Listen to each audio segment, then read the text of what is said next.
Péninsule arabique, 1941. Chantier du grand pipeline Suleiman. Le sultan a exigé que tout soit terminé pour la tournée d'inspection du nouvel allié de l'Empire ottoman, l'Allemagne nazie. 25 ans plus tôt, la violente répression de la rébellion arabe a permis au pouvoir ottoman de conserver le contrôle de l'Arabie. Depuis, la découverte et l'exploitation de vastes champs de pétrole ont relancé l'économie. L'Empire ottoman est plus riche que jamais. En pleine Seconde Guerre mondiale, la construction stratégique d'un immense pipeline va permettre à l'Allemagne d'alimenter sa machine de guerre. Mais tout ceci n'est jamais arrivé. En 1917, un petit grain de sable va permettre la réussite de la révolte arabe et la prise de Damas. Notre histoire n'est qu'une suite d'événements incroyables. Chacun de nous peut en influencer le cours. De la naissance d'un grand empire millénaire à la fin d'une civilisation florissante, du génie créatif d'une poignée d'hommes à une révolution culturelle planétaire. Des visions totalitaristes les plus sombres aux grandes guerres les plus effroyables. De la résistance héroïque d'un peuple entier à la volonté sans faille d'une minorité. La plus infime de nos décisions peut influencer l'avenir de l'humanité. Connaître le passé, c'est anticiper l'avenir.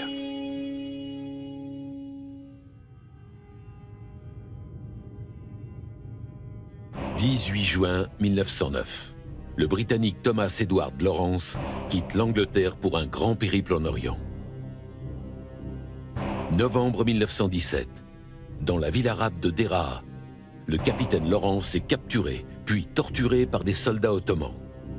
1er octobre 1918. Le prince Faisal entre dans Damas. Après 9 siècles, la ville sainte est à nouveau sous autorité arabe. Ces 3 événements sont des moments clés de l'aventure épique du lieutenant-colonel Lawrence, connu sous le nom Lawrence d'Arabie. Septembre 1908, Mont-Saint-Michel. Après plus de 3500 km, le jeune Thomas Edward Lawrence est sur le point de boucler son Tour de France à vélo. Passionné d'histoire et de fortifications médiévales, il s'est lancé sur les traces de son héros d'enfance, le célèbre Richard Cœur de Lion. Lawrence a toujours été un garçon atypique. Combien de fois n'a-t-il pas fait le mur pour se lancer dans une de ses escapades nocturnes? Pour cet esprit rêveur et aventurier, rien de pire que la morne rigueur de l'école traditionnelle. Pourtant, il adore apprendre, mais uniquement ce qu'il veut et à sa façon. C'est à l'université d'Oxford que la vie place sur sa route une personnalité hors du commun.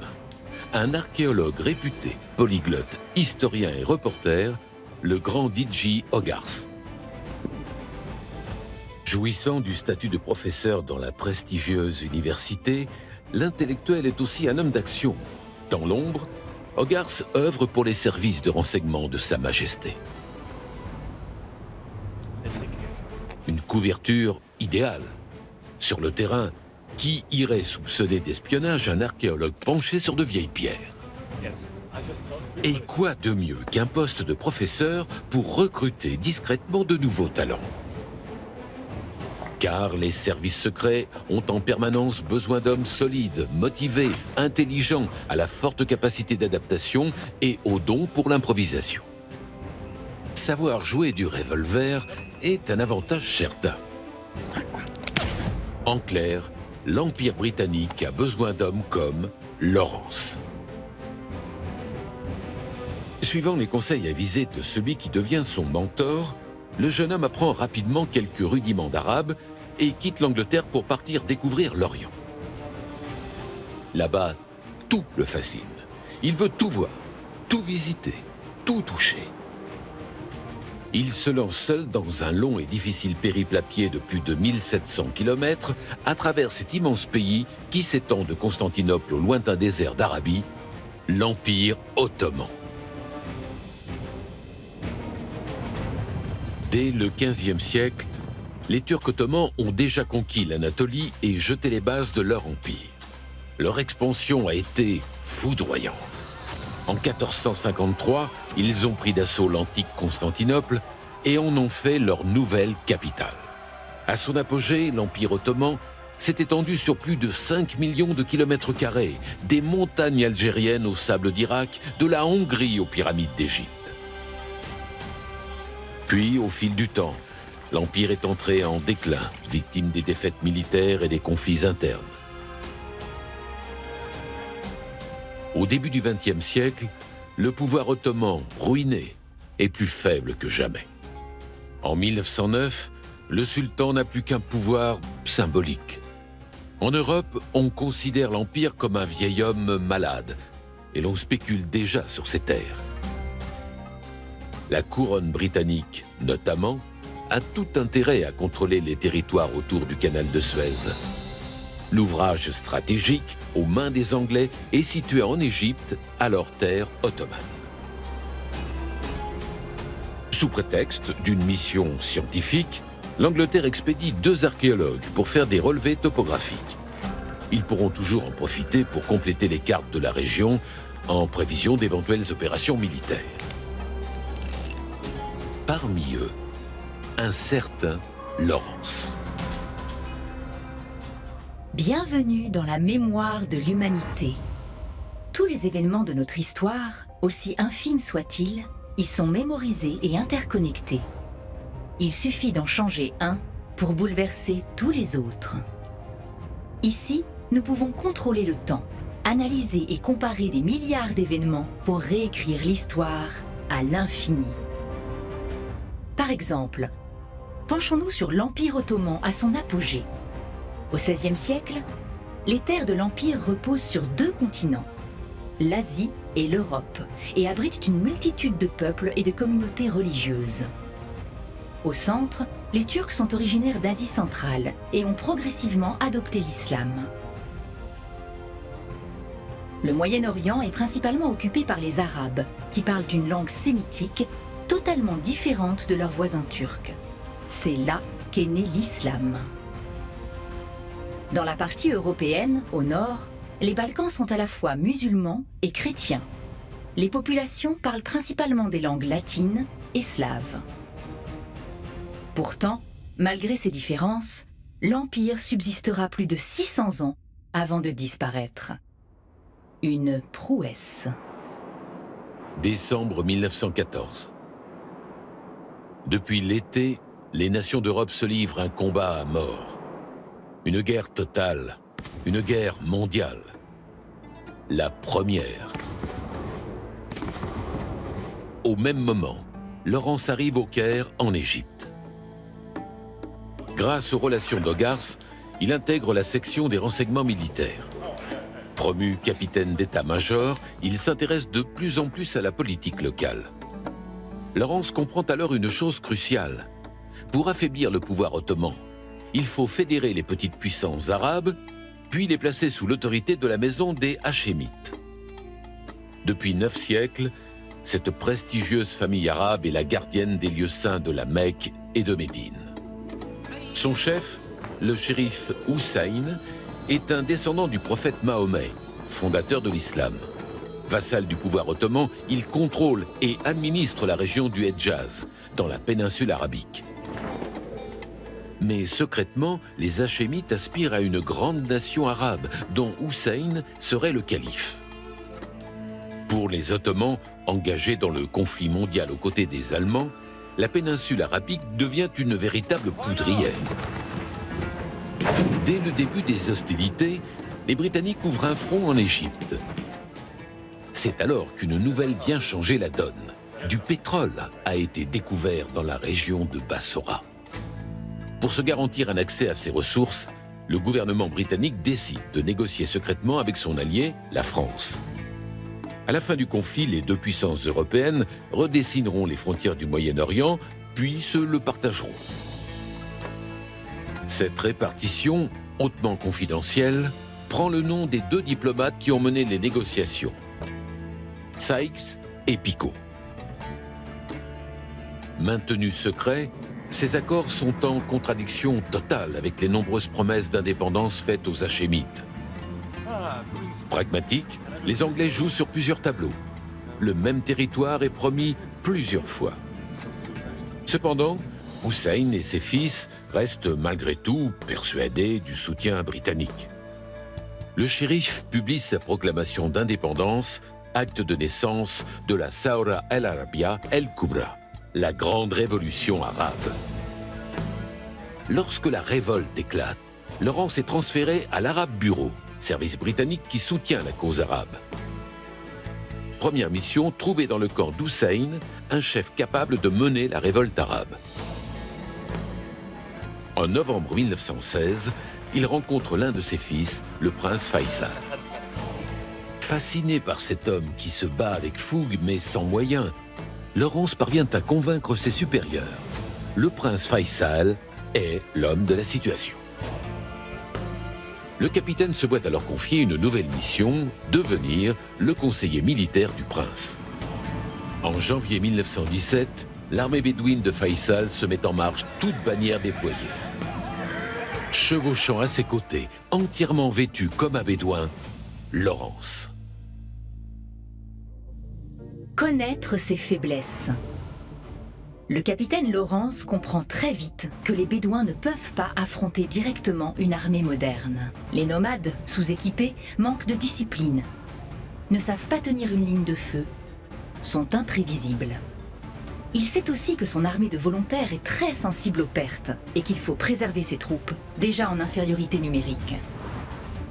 Il développe alors un concept de guerre particulière.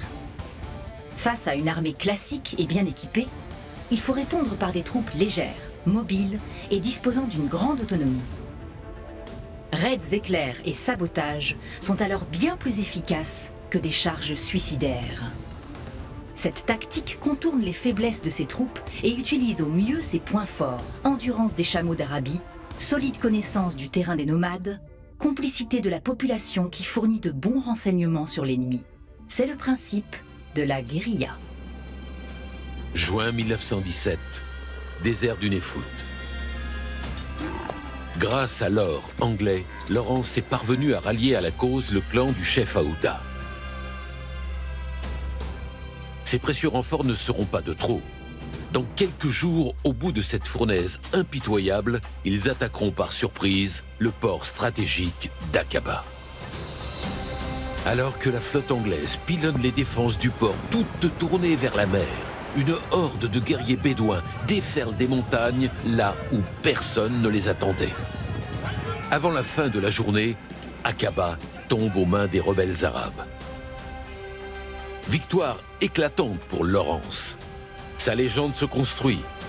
L'Anglais partage la vie des Bédouins. Ils portent leurs vêtements, dorent à la belle étoile et endurent la soif. En première ligne, il est de tous les combats.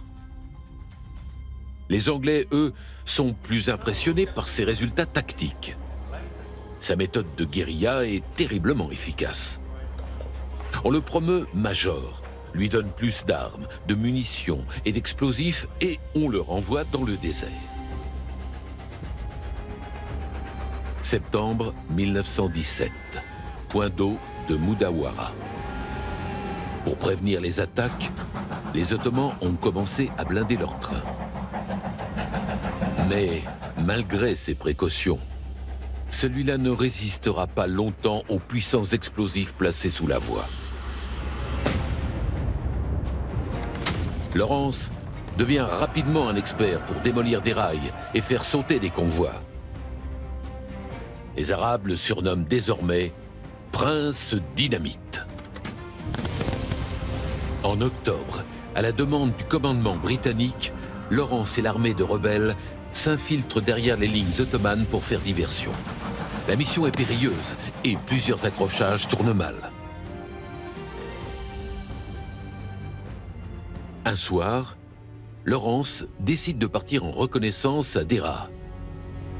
Le petit groupe marche anonymement dans cette ville où transite le ravitaillement ennemi. C'est alors qu'il croise une patrouille ottomane. Malgré ses vêtements bédouins, l'un des soldats remarque la peau blanche de Lawrence et le prend pour un déserteur du nord de la Turquie. Il est aussitôt arrêté. Emprisonné, il subit un interrogatoire violent. Les coups de fouet commencent à pleuvoir, ainsi que les sévices sexuels. Laurens se débat, mais il est tabassé et immobilisé. Il sait que si un seul mot d'anglais lui échappe, ses tortionnaires le démasqueront aussitôt. Puis, le supplice s'arrête. Laurens est laissé à même le sol, en sang. L'aube se lève. Laurens, brisé, rassemble ses dernières forces et parvient à s'enfuir. Nous venons d'arriver à un point de divergence. Un point de divergence est un événement clé, un carrefour dans notre histoire où notre monde peut basculer d'un côté ou de l'autre. Laurens n'est pas le chef de la rébellion, mais il en est le catalyseur. Par sa force de conviction, des armées dispersées se rassemblent et se battent côte à côte. Si, soumis à la torture, il s'était trahi en parlant anglais, son sort aurait été scellé. Les Ottomans tenaient là l'un des piliers de la révolte arabe. La rébellion aurait perdu de son unité et peut-être même une part du soutien anglais. On peut alors imaginer une issue différente à la guerre. Les Britanniques, privés de leurs précieux alliés arabes, se seraient peut-être contentés de maintenir leur position en Égypte. À la fin du conflit en Europe, les armées ottomanes auraient été encore solidement présentes dans l'ensemble de la péninsule arabique. Débarrassé des Anglais et des Français, l'Empire ottoman aurait survécu à la Première Guerre mondiale, au moins jusqu'à la Seconde. 1918. En Europe, tout s'accélère. En Orient aussi. Ce qui n'était au début qu'une guérilla improvisée est maintenant un support essentiel pour l'armée britannique, qui progresse plus vite que jamais en territoire ottoman. Laurens, devenu lieutenant-colonel, multiplie les raids audacieux. Remontant vers le nord, il fait sauter ponts et voies ferrées. Partout, les Ottomans battent en retraite, fuyant devant les sabots des cavaliers du désert, lancés à plein galop à la conquête de leur avenir. Alors que des milliers de Bédouins se ruent sur Damas, d'autres convergent vers Médine, la ville sainte. Les têtes de Laurens et des chefs arabes sont mises à prix. Malgré la promesse d'une énorme récompense, aucun Arabe ne trahit ses chefs, devenus légendaires. Le 19 septembre, alors que les Britanniques déclenchent une grande offensive, la révolte générale est proclamée. C'est la panique dans l'armée turque. La guerre semble toucher à sa fin sur tous les fronts. Et il était temps. Dans le sillage des armées des deux camps, les massacres se multiplient, alimentés par le feu de la vengeance.